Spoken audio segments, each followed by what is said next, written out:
salvation that is in Christ Jesus. యేసు క్రీస్తునందలి రక్షణ. See, there are many things we are getting in Jesus Christ.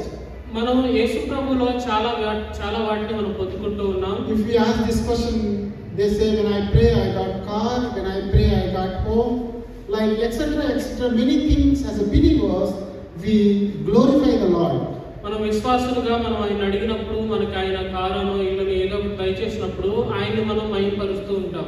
The one and foremost important thing in Christian life is salvation. ప్రాముఖ్యమైన విషయము ఒక క్రైస్తవుని జీవితంలో ఏంటంటే అది రక్షణ. Jesus Christ came to this world. Those who are lost, he came to save them. నశించిపోయే వారిని యేసు ప్రభు రక్షించడానికి ఈ లోకానికి వచ్చారు. And very clearly here Paul is saying, I have obtained everything to endure to sake of the elect. ఇక్కడ అపోస్తలుడైన పౌలు ఈ రీతిగా చెప్తున్నాడు, రక్షణ పొందడానికి అందరూ కూడా నేను వారి కొరకు సమస్తాన్ని కూడా ఓర్చుకుంటున్నానని అపోస్తలుడైన పౌలు చెప్తున్నాడు. Why we need salvation? మనకి ఎందుకు రక్షణ కావాలండి? Why we need salvation, my dear beloved? మనందరికీ ఎందుకు రక్షణ కావాలండి? To go to eternal glory. నిత్యమైన మహిమలో మనం ప్రవేశించడానికి. Without this approval of salvation, we cannot enter into eternal glory. మనం ఈ రక్షణ పొందకుండా నిత్య మహిమలోకి మనం వెళ్ళలేము. So one and foremost, as we heard, salvation is the core foundation to enter into the eternal life. నిత్య జీవితంలోకి మనం అడుగు పెట్టాలంటే మొట్టమొదటిగా మనం కలిగి ఉండాల్సింది రక్షణ. In Luke chapter 19 verse 10 also, Jesus also very clearly talk about this thing. Those who lost, I came to save them. లోకాసువార్త 19వ అధ్యాయం 10వ వచనంలో కూడా యేసు ప్రభు ఈ విషయాన్ని గురించి చెప్తున్నారు. నశించిన దానిని వెతికి రక్షించుటకు మనుష్య కుమారుడు వచ్చునని అందరితో చెప్పారు. For the Son of Man came to seek and to save the lost. నశించిన దాన్ని వెతికి రక్షించుటకు మనుష్య కుమారుడు వచ్చును. The burden what Jesus Christ kept in the heart of Paul, same thing is highlighting to Timothy. అపోస్తలుడైన పౌలు యొక్క హృదయంలో దేవుడు ఏదైతే భారాన్ని ఉంచాడో అదే భారాన్ని తిమోతికి కూడా ఆయన అప్పగిస్తూ ఉన్నాడు. And Paul was clearly understood that why Jesus Christ came into this world. పౌలు యేసు ప్రభు ఈ లోకానికి ఎందుకు వచ్చారో ఆయన అర్థం చేసుకున్నారు. So each and every one of us, we also have to understand why Jesus Christ came into this world. కాబట్టి మనందరం కూడా యేసు ప్రభు ఈ లోకానికి ఎందుకు వచ్చారో మనందరం కూడా అర్థం Hope you చేసుకోవాలి. are clear, right? మీకు అందరికీ అర్థమవుతుంది కదండి Why he came? ఎందుకు వచ్చాడు ఆయన? To save us. మనల్ని రక్షించడానికి. If you see in the same chapter, we could able to see Zacchaeus here. మనం ఇదే అధ్యాయం 19వ అధ్యాయంలో కనుక చూస్తే ఇక్కడ ఒక వ్యక్తి కనబడతారు. ఆయన పేరు జక్కయ్య. See, he is a tax collector. ఆయన సుంకపు గుర్తుదారుడు. From verses 1 to 9, if you read, we can able to see narratively what Zacchaeus' life is all about. 19వ అధ్యాయం మొదటి వచనం నుంచి 9వ వచనం వరకు చదువుకుంటే జక్కయ్య యొక్క జీవితం గురించి మనం చూడగలుగుతాం. He heard about some good news about Jesus Christ. ఆయన యేసు ప్రభు గురించి ఒక వార్త విన్నారు. He went and get into the sycamore tree and is waiting to watch Jesus Christ. ఆయన ఒక మేడి చెట్టు ఎక్కి యేసు ప్రభుని చూడాలని ఆయన కోసం ఎదురు చూస్తూ ఉన్నాడు. And very clearly he is talking about the good news here on 5th verse. ఇక్కడ ఆయన వింటున్న ఒక సువార్త మనం 5వ వచనంలో చూడగలుగుతాం. And when Jesus came to the place, he looked up and said to him, Zacchaeus, hurry and come down, for I must stay at your house today. యేసు ఆ చోటికి వచ్చినప్పుడు కన్నులెత్తి చూసి, జక్కయ్య త్వరగా దిగుము, నేడు నేను నీ ఇంట ఉండవలసి ఉన్నదని అతనితో చెప్పగా. Zacchaeus does not have salvation. జక్కయ్యకి రక్షణ లేదండి. And Jesus went on the same day to his house, and that day his household got the salvation. యేసు ప్రభు ఎప్పుడైతే ఆయన ఇంటికి వెళ్ళారో అదే రోజున ఆయన కుటుంబం అంతా కూడా రక్షించబడ్డారు. If you see very closely verses from 7 to 8, the transformation of Zacchaeus' life we could able to see very closely there. 7వ వచనం 8వ వచనం కనుక చూసుకుంటే జక్కయ్యలో ఏ రీతిగా మార్పు కలిగింది మనం ఇక్కడ చూడొచ్చు. See, can you see the people around him what they are talking in 7th verse? ఆయన చుట్టూ ఉన్న ప్రజలు ఏ రీతిగా మాట్లాడుకుంటున్నారో 7వ వచనంలో చూద్దాం. And when they saw him, they all grumbled. He has gone into be the guest of man who is sinner. అందరూ అది చూసి ఈయన పాపి అయిన మనుషుని యొద్ద బస చేయ వెళ్ళని చాలా సడుక్కొనిరి. Everyone is grumbling there, but Jesus Christ is showed interest to go into Zacchaeus' house. అందరూ కూడా సణుక్కుంటా ఉన్నారు, కానీ యేసు ప్రభు మాత్రం జక్కయ్య ఇంటికి వెళ్ళడానికి ఆయన ఆసక్తి కనపరిచారు. Who is Zacchaeus? ఎవరండి జక్కయ్య? In the sight of people, in the eyes of the people, he is a sinner. ఆయన ప్రజల దృష్టిలో ఆయన ఎంతో పాపిగా ఉన్నాడు.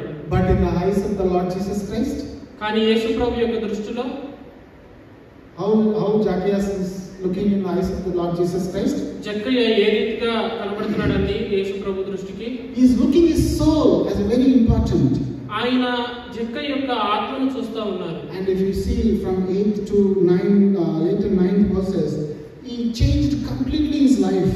8వ వచనం 9వ వచనంలో చూసుకుంటే ఆయన తన జీవితాన్ని పూర్తిగా మార్చుకున్నాడు. And Zacchaeus stood and said to the Lord, "Behold, Lord, the half of my goods I will give to the poor, and if I have defrauded anyone of anything, I restore it fourfold." 8వ వచనం, జక్కయ్య నిలువబడి, ఇదిగో ప్రభువా, నా ఆస్తిలో సగము పేదలకు ఇచ్చుచున్నాను. నేను ఎవరి యొద్దనైనను అన్యాయంగా దేనినైనను తీసుకొని ఎడల అతనికి 4 గంటలు మరలా చెల్లించునని ప్రభువుతో చెప్పాను. He is correcting his life. ఆయన తన జీవితాన్ని మార్చుకుంటున్నారు. Maybe he is a sinner, we don't know, but people are thinking that he is a sinner.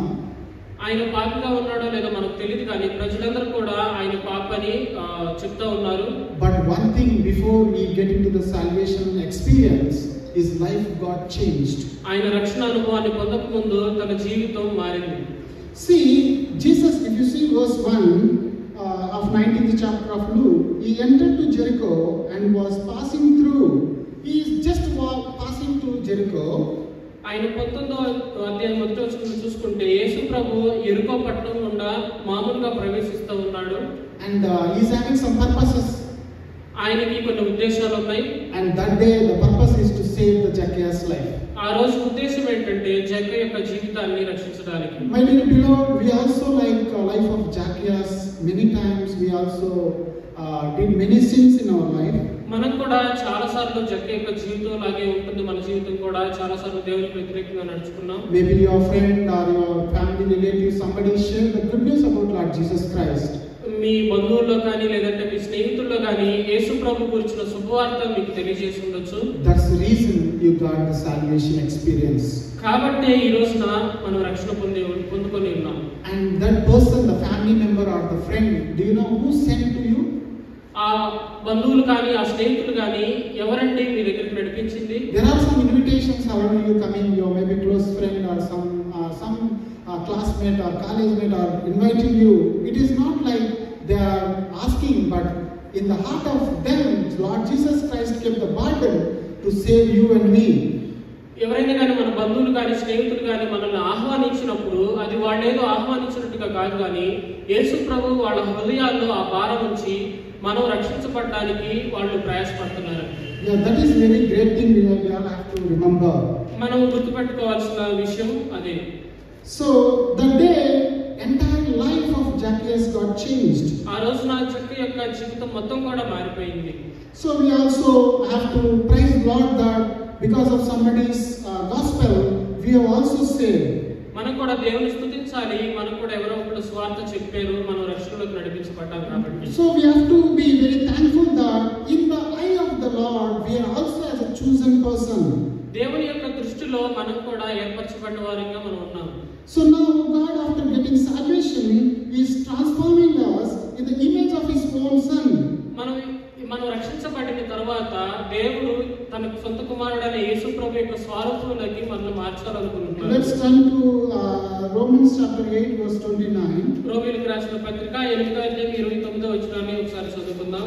Romans 8 chapter 29. రోమీయులకు రాసిన పత్రిక 8వ అధ్యాయం 29వ వచనం. For those whom He foreknew, He also predestined to be conformed to the image of His Son, in order that He might be the firstborn among many brothers. ఎందుకనగా తన కుమారుడు అనేక సహోదరులలో జ్యేష్ఠుడగునట్లు దేవుడు ఎవరిని ముందు ఎరిగెనో వారు తన కుమారునితో సారూప్యం గలవారవుటకు వారిని ముందుగా నిర్ణయించెను. Yeah, it is very clearly it says in order that He might to be conformed to the image of His Son. ఇక్కడ మనం ఎంతో స్పష్టంగా చూస్తున్నాము, తన కుమారునితో సారూప్యం గలవారవుటకు. It is to you and me, we have to transform after getting salvation. He has chosen us. నిన్ను నన్ను కూడా మనం రక్షించబడిన తర్వాత దేవుడు తన స్వరూపంలోకి మార్చబడాలని దేవుడు కోరుకుంటున్నాడు. First thing is, in Christ we are getting the salvation. మొట్టమొదటి గుర్తుపెట్టుకోవాల్సింది యేసు ప్రభువులో మనం రక్షణ పొందుకొని ఉన్నాం. Secondly, రెండవదిగా 1 Corinthians chapter 1 verse 2. కొరింథీయులకు రాసిన మొదటి పత్రిక 1వ అధ్యాయము. We could able to see the in Christ the sanctification. కొరింథీయులకు రాసిన పత్రిక మొదటి అధ్యాయము 2వ వచనం చదువుకుందాం. క్రీస్తు యేసునందు పరిశుద్ధపరచబడిన వారై. To the church of God that is in Corinth, to those sanctified in Christ Jesus, called to be saints together with all those who in every place call upon the name of our Lord Jesus Christ, both their Lord and ours. కొరింథీలో ఉన్న దేవుని సంఘమునకు అనగా క్రీస్తు యేసునందు పరిశుద్ధపరచబడిన వారై పరిశుద్ధులుగా ఉండుటకు పిలువబడిన వారికి మనకును ప్రభువుగా ఉన్న మన ప్రభు అయిన యేసుక్రీస్తు నామమున ప్రతి స్థలములో ప్రార్థించు వారికి అందరికీ శుభమని చెప్పి వ్రాయినది. Sanctified in Christ Jesus, called to be saints. క్రీస్తు యేసునందు పరిశుద్ధపరచబడిన వారై పరిశుద్ధులుగా ఉండుటకు పిలువబడిన వారు. After getting salvation, we all will be turned into the image of His Son, and also to be a sanctified Christian believers. మనందరం కూడా రక్షణ పొందిన తర్వాత యేసు ప్రభు యొక్క సారూప్యంలోకి మనం మార్చబడుతూ అట్లాగే క్రీస్తు యేసునందు పరిశుద్ధులుగా ఉండడానికి దేవుడు మనల్ని పిలుచుకున్నాడు. If you see in John chapter 4, we could able to see the Samaritan woman there. యోహాను సువార్త 4వ అధ్యాయంలో సమరయ స్త్రీని మనం చూడగలుగుతాం. Can you all turn to John's Gospel chapter 4? ఈ సమయంలో 18. యోహాను సువార్త 4వ అధ్యాయం 18వ వచనాన్ని మనం చదువుకుందాం. Can you read, brother? యోహాను సువార్త 4వ అధ్యాయం 18వ వచనం. నీకు 5 పెనిమిట్లుండిరి, ఇప్పుడు ఉన్నవాడు నీ పెనిమిటి కాడు, సత్యమే చెప్పితివనెను. అప్పుడు ఆ స్త్రీ, అయ్యా నీవు ప్రవక్తవని గ్రహించుచున్నాను. So here we could able to see in 18th verse, for you have had 5 husbands, and the one you now have is not your husband. ఇక్కడ చూసినట్టుగైతే దేవుడు ఆమెతో మాట్లాడుతూ నీకు 5 పెనిమిట్లుండిరి, ఇప్పుడు ఉన్నవాడు నీ పెనిమిటి కాదు, సత్యమే చెప్పితివనెను. Why she is having 5 husbands? ఎందుకు ఆమె 5 పెనిమిట్లు కలిగి ఉంది? But her life is not good. ఆమె జీవితం సరిగ్గా లేదు కాబట్టి. See, normally we will change some friends and some family members. When we have some enmity, we will not speak to them, right?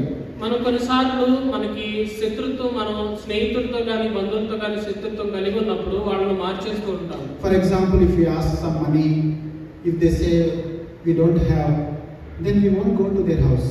కానీ కొన్నిసార్లు మనకి ఆర్థిక సహాయం మనకు అవసరమైనప్పుడు వాళ్ళని అడిగినప్పుడు వాళ్ళు లేదంటే మనం వాళ్ళ ఇంటికి ఇంకెళ్ళం. See, this many years is very close friend. When I'm asking money, he's not giving. Like that we offend ourselves and we will not talk with them. ఇన్ని సంవత్సరాలు కలిసి స్నేహంగా ఉన్నాము, డబ్బులు అవసరమైనప్పుడు అడిగితే మరి ఇవ్వలేదు, అందుకని చెప్పేసి మనలో మనం వాళ్ళకి వ్యతిరేకంగా మనం ఆలోచిస్తూ ఉంటాం. Here we can able to see very clearly the Samaritan life, the woman life is not good. That's the reason she changed 5 husbands. ఇక్కడ చూసుకున్నట్టుగైతే ఈ సమరయ స్త్రీ యొక్క జీవితము బాలేదు కాబట్టి ఆమె 5 పెనిమిట్లు మారుస్తూ వచ్చింది. And she is very sinner. ఆమె పాపిగా ఉంది. And right, if we have family life is good, there is no need to change the husbands, right? కుటుంబం కనుక సరిగ్గా ఉన్నట్లయితే పెనిమిట్లని మార్చాల్సిన అవసరం ఉండదు కదండి. If there is a marriage harmony in the family, there is no differences between the wife and husband. There is no need to change wife or husband. వివాహ జీవితంలో ప్రశాంతత ఉంటే వాళ్ళు భర్తని మారడం, భార్యని మారడం ఈ రీతిగా ఉండదు కదండి. Maybe there is no peace, maybe there is no understanding between wife and husband. I don't know what exactly the reasons are, but we get able to see very clearly she is having 5 husbands. ఆమె వివాహ జీవితంలో ప్రశాంతత లేకపోయి ఉండొచ్చు, లేదంటే గొడవలు గందరగోళంతో నిండొచ్చు, మనకి తెలియదు. కానీ ఆమె 5 పెనిమిట్లని మార్చింది. There is a discussion happened between Jesus Christ and Samaritan woman. Finally, she accepted that you are the prophet. యేసు ప్రభుకి సమరయ స్త్రీకి మధ్య ఒక సంభాషణ జరుగుతుంది.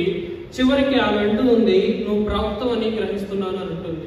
The sanctification is, the meaning is a sinner converting as a saint. పరిశుద్ధత అంటే ఒక పాపి పరిశుద్ధంగా మార్చబడటం. You could able to see, right? The Samaritan woman life got completely changed, and she is living a holy life. And after going back to her place, she witnessing to many people. మనకందరికీ కూడా తెలుసు కదండి, ఆ సమరయ స్త్రీ మారిన తర్వాత ఆమె తన జీవితాన్ని పరిశుద్ధంగా మార్చుకున్న తర్వాత దేవునికి సాక్షిగా బ్రతికింది తన సొంత ప్రదేశానికి వెళ్ళి. Sanctified in Christ, called to be saints. క్రీస్తు యేసునందు పరిశుద్ధపరచబడి పరిశుద్ధులుగా ఉండటానికి పిలువబడిన వారు. When we sanctified in the Christ, then our lives will be converted into saints. మనం ఎప్పుడైతే ఆయనలో పరిశుద్ధపరచబడుతూ ఉంటామో అప్పుడు మనం పరిశుద్ధులుగా ఉంటాము. See, when in the sight of people, Jeconiah's life itself is not acceptable. మనుషుల యొక్క దృష్టిలో జక్కయ్య జీవితాన్ని వాళ్ళు అంగీకరించలేకపోయారు. Outsidely is a tax collector, is a very rich person, and everything whatever he required he is having in his life. బాహ్యంగా ఆయన సుఖం గుప్తారుడై ఉన్నాడు, ఎంతో ధనవంతుడిగా ఉన్నాడు, ఆయనకి కావాల్సిందల్లా ఆయనకి ఉంది. కానీ and he is having good image in the people, on top of the peoples in the society. బాహ్యంగా చూసుకుంటే ఆ ప్రజలందరి దృష్టిలో ఎంతో ధనవంతుడిగా ఉండొచ్చు. But inside of the heart of the people, they are grumbling why Jesus is going in such a sinner's house. కానీ అదే ప్రజలు తమ అంతరంగంలో ఆయన గురించి సడుకుంటూ ఉన్నారు, ఎందుకు యేసు ప్రభు ఇలాంటి పాపి ఇంట్లోకి వెళ్తున్నాడు. About Samaritan woman also many people might have grumbled, right? సమరయ స్త్రీ విషయంలో కూడా చాలా మంది సడుకొని ఉంటుంటారు కదండి. Why this such a bad woman, or this many husbands she changed, her life is very sinful, why Jesus Christ is talking with her? ఇలాంటి దుష్ట స్త్రీతో, ఇలాంటి అనేక మంది బెనిఫిట్లు కలిగిన ఇలాంటి స్త్రీతో యేసు ప్రభు ఎందుకు మాట్లాడుతున్నాడని సనుకొని ఉండొచ్చు. The 10 disciples are not with Jesus Christ. ఆ సమయంలో యేసు ప్రభు ఆమెతో మాట్లాడుతున్న సమయంలో శిష్యులు ఆయన దగ్గర లేరు. They all went to nearby village to get the food. వాళ్ళు దగ్గరలో ఉన్న గ్రామానికి వెళ్ళారు ఆహారాన్ని సంపాదించుకోవడానికి. When they came back, they saw Jesus is talking with the Samaritan woman. వాళ్ళు మళ్ళీ యేసు ప్రభు దగ్గరికి వచ్చినప్పుడు ఆయన ఆమెతో సమరయ స్త్రీతో మాట్లాడడం వాళ్ళు చూశారు. Maybe they might have also thought like that. వాళ్ళు కూడా అదే రీతిగా సనుకొని ఉంటారు. Maybe when you are maybe coming to church, many your relatives or your friends may be also thinking that why this woman or why this brother or sister going to church like that. Many people might have mocked us. మనం కూడా దేవుని మందిరానికి వస్తున్నప్పుడు చాలా మంది మన స్నేహితుల్లో, బంధువుల్లో ఎందుకు వీళ్ళు మందిరానికి వెళ్తున్నారని చాలా మంది ఎక్కిరించి ఉండొచ్చు. Because our past life is not good in the eye of the people. ఎందుకంటే మన గత జీవితం ప్రజల యొక్క దృష్టిలో మంచిగా లేదు కాబట్టి. We are not lived a proper life in front of them. మనం వాళ్ళ ముందు మంచి జీవితాన్ని జీవించలేదు కాబట్టి. But what we have to be bold enough is the Lord Jesus Christ is sanctified our life. కానీ మనం దేవునికి మొక్కుకోవాల్సింది, ఆయన స్తుతించాల్సిన విషయం ఏంటంటే దేవుడు మనల్ని పరిశుద్ధులుగా చేయాలని ఇష్టపడుతున్నాడు. From sinners to saints, he transformed our life. పాపిగా ఉన్న మనందరినీ పరిశుద్ధులుగా తీర్చడానికి ఆయన ఎదురు చూస్తున్నాడు. Because of this reason, we all have to worship him. ఈ కారణం చేత మనందరం కూడా దేవుణ్ణి ఆరాధించాలి. And thirdly, మూడవదిగా turn to Jude. యూదా రాసిన పత్రిక. We have only one chapter there. ఒక అధ్యాయమే ఉంటుంది. Jude, and for chapter we have only one chapter and verse 1. యూదా రాసిన పత్రిక మొదటి వచనాన్ని చదువుకుందాం. Jude, a servant of Jesus Christ and brother of James, to those who are called, beloved in God the Father, and kept for Jesus Christ. యేసుక్రీస్తు దాసుడును యాకోబు సహోదరుడైన యూదా, తండ్రి అయిన దేవుని యందు ప్రేమింపబడి యేసుక్రీస్తునందు భద్రము చేయబడి పిలువబడిన వారికి శుభమని చెప్పారు. యేసుక్రీస్తునందు భద్రము చేయబడి. This is the important verse we have to underline. ఇక్కడ మనం ఈ వచనంలో గుర్తుపెట్టుకోవాల్సిన విషయం యేసుక్రీస్తునందు భద్రము చేయబడి.